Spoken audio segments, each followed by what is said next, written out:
The cold is what I remember first. Not the German artillery that tore the forest apart around us, not the tiger tanks that clanked through the snow like iron monsters, not even the fear that grabbed your guts when you realized your whole regiment was being cut off and surrounded. The cold, the bone-deep, soul-stealing cold that made your fingers so numb you couldn't work your rifle bolt, that turned your feet into blocks of wood inside boots that were never dry, that crept into your bones and stayed there for 70 years.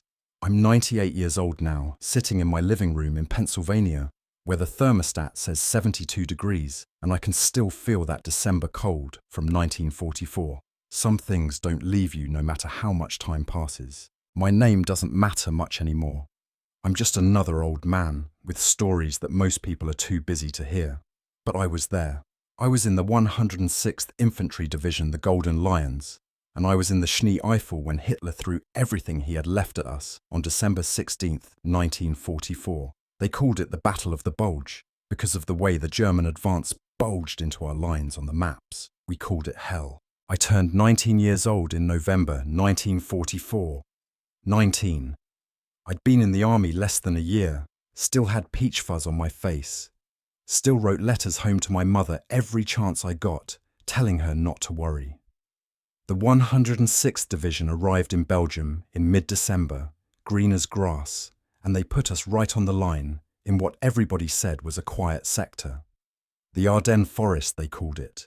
Dense woods, deep valleys, winding roads, a few scattered Belgian villages. The brass figured nothing would happen there because the terrain was too difficult for a major offensive. They were wrong. We relieved the 2nd Infantry Division, a veteran outfit that had been fighting since North Africa. I remember watching those guys march past us, heading to the rear for rest. They looked old to me then, though most of them probably weren't even 30. They had that 1,000-yard stare, you know, eyes that had seen too much.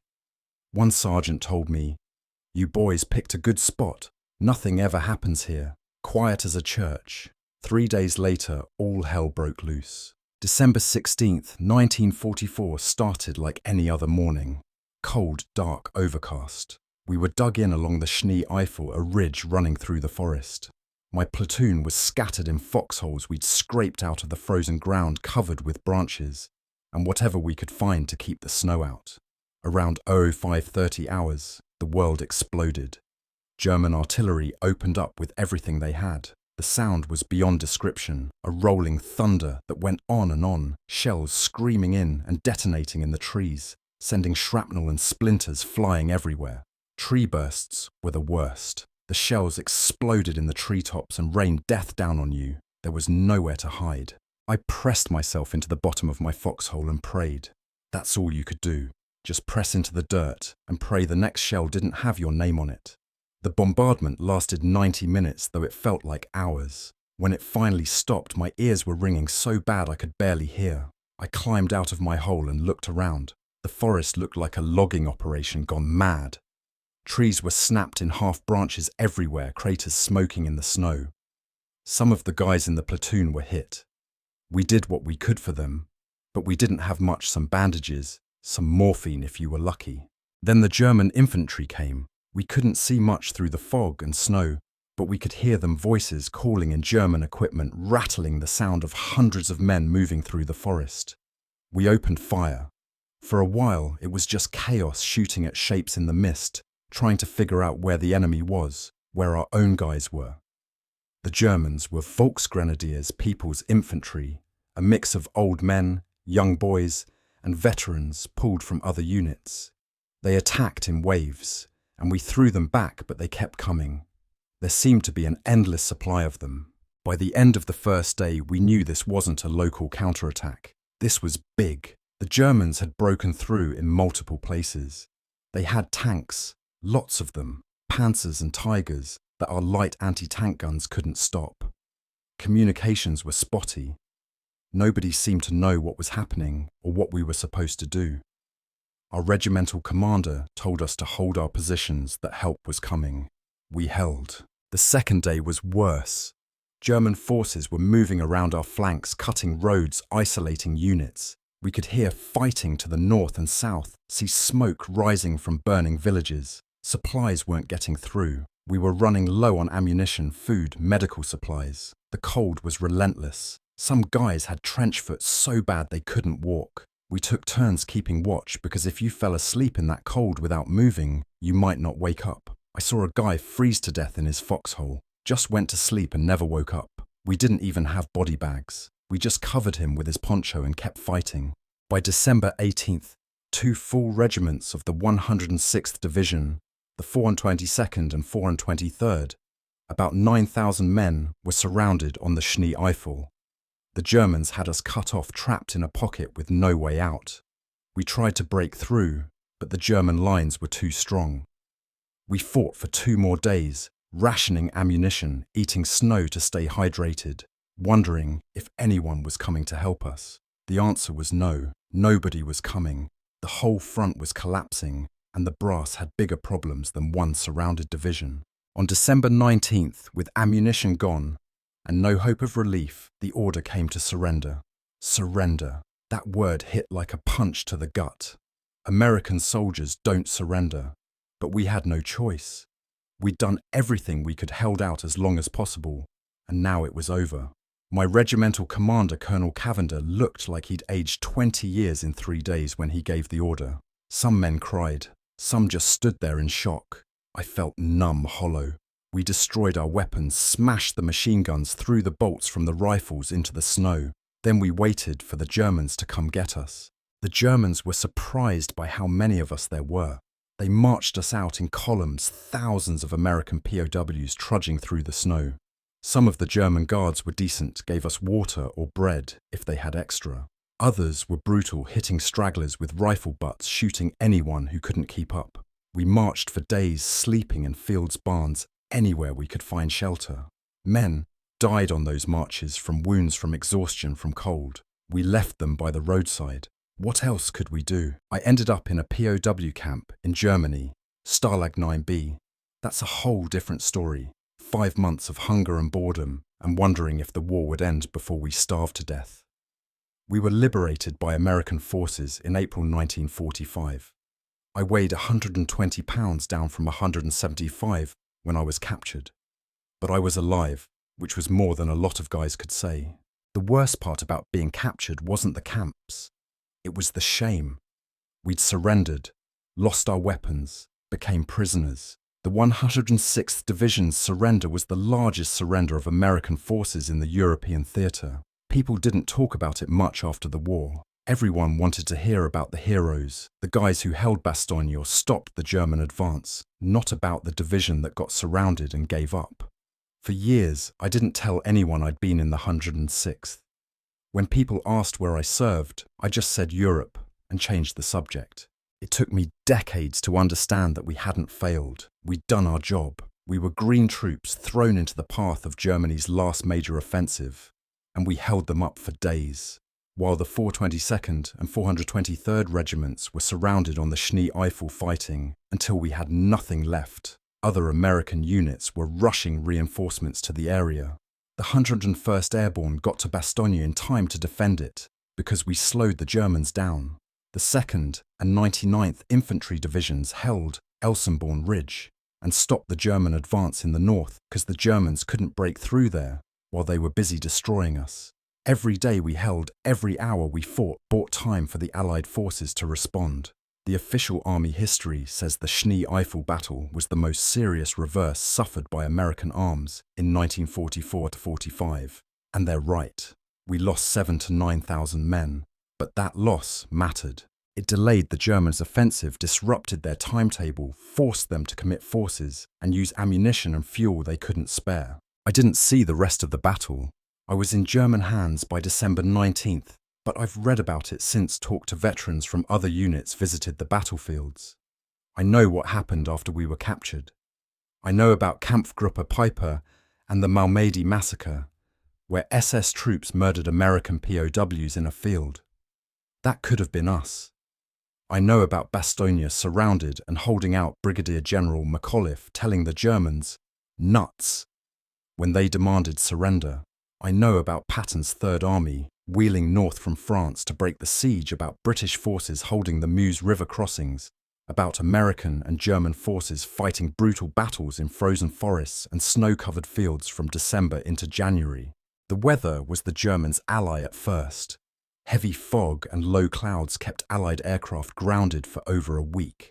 Without air support, American ground forces had to face German tanks and infantry with just what they carried.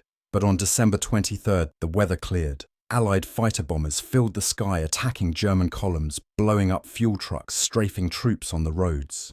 That was the beginning of the end for the German offensive. Without fuel, their tanks couldn't move.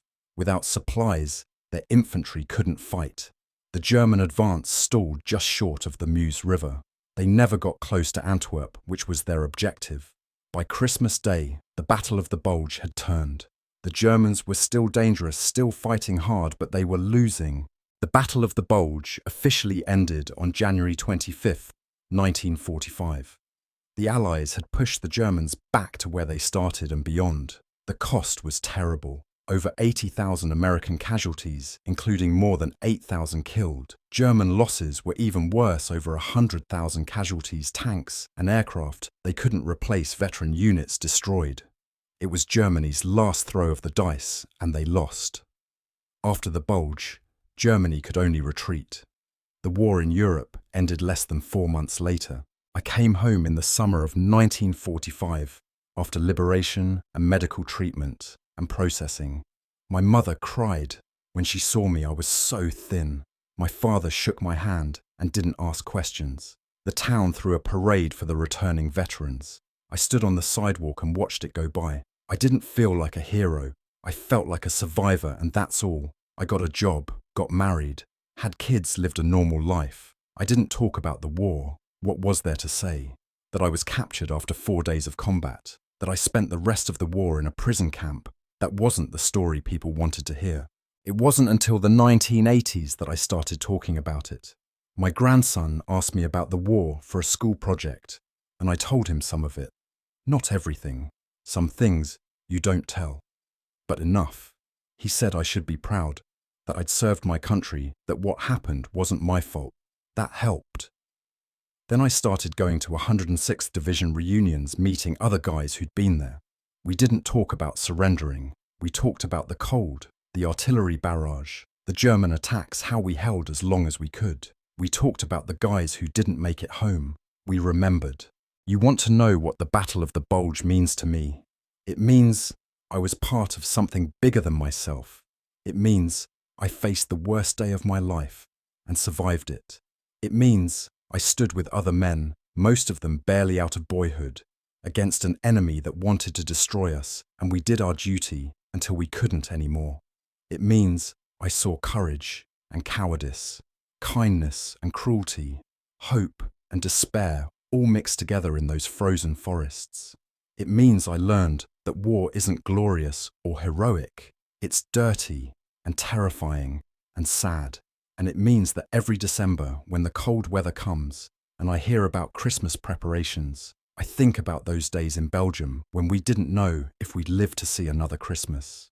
I'm 98 years old. Most of the men I served with are gone now. The 106th Division Association held its last reunion a few years ago. There just aren't enough of us left.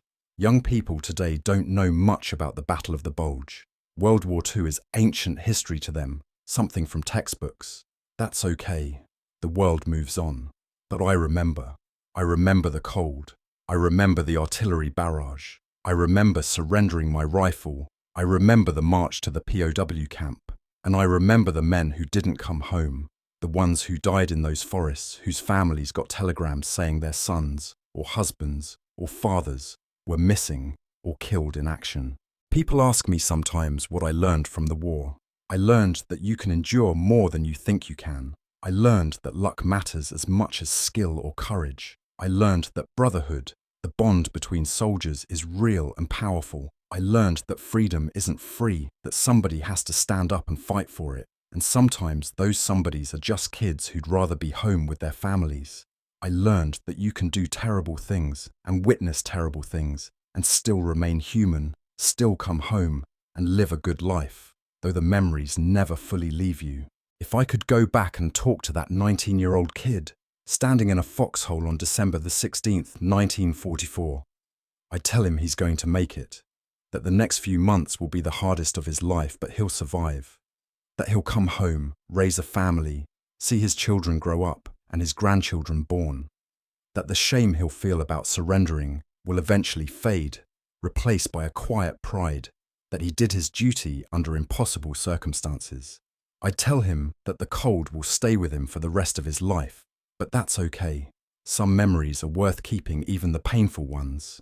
They remind you of what you survived, what you endured, who you were. The Battle of the Bulge was the largest battle fought by the United States Army in World War II. It was Germany's last major offensive, a desperate gamble that failed. It cost over 100,000 casualties on both sides and accomplished nothing for Germany except to hasten their defeat. For those of us who fought in it, who shivered in frozen foxholes and watched friends die and wondered if we'd ever see home again, it was more than that. It was the defining experience of our lives, the place where we stopped being boys and became men, where we learned what we were made of. I don't know how much longer I have. Not long, probably. When I go, I'll be buried with my medals and my discharge papers and a small American flag. At my funeral, someone will mention that I served in World War II, fought in the Battle of the Bulge, was a prisoner of war. Those facts will summarize what took 5 months to live through. That's okay. The details don't matter anymore. What matters is that I was there. I served. I did my part. And when I close my eyes, I can still see it. The snow falling through the broken trees, the smoke from artillery hanging in the cold air, the faces of the men in my platoon, most of them gone now for decades. I can still hear the German voices calling through the fog, still feel the weight of my rifle before I had to throw it away. I can still taste the fear and exhaustion and grim determination that kept us going when everything seemed lost. The cold is what I remember first. But that's not all I remember. I remember that we stood together, fought together, suffered together. I remember that when America needed us, we answered the call, even though we were just kids who'd never seen combat before. I remember that we faced Hitler's best remaining troops in the worst possible conditions and held them off long enough for the real heroes, the men who held Bastogne, who stopped Piper's tanks, who defended Elsenborn Ridge to win the battle. I was there. I survived. And before I die, I want someone to know that we mattered. The 106th Division, the Golden Lions, the men who fought and died and surrendered on the Schnee Eifel, we mattered. We were part of the largest battle in American history, and we did our duty. That's all any soldier can do. We did ours.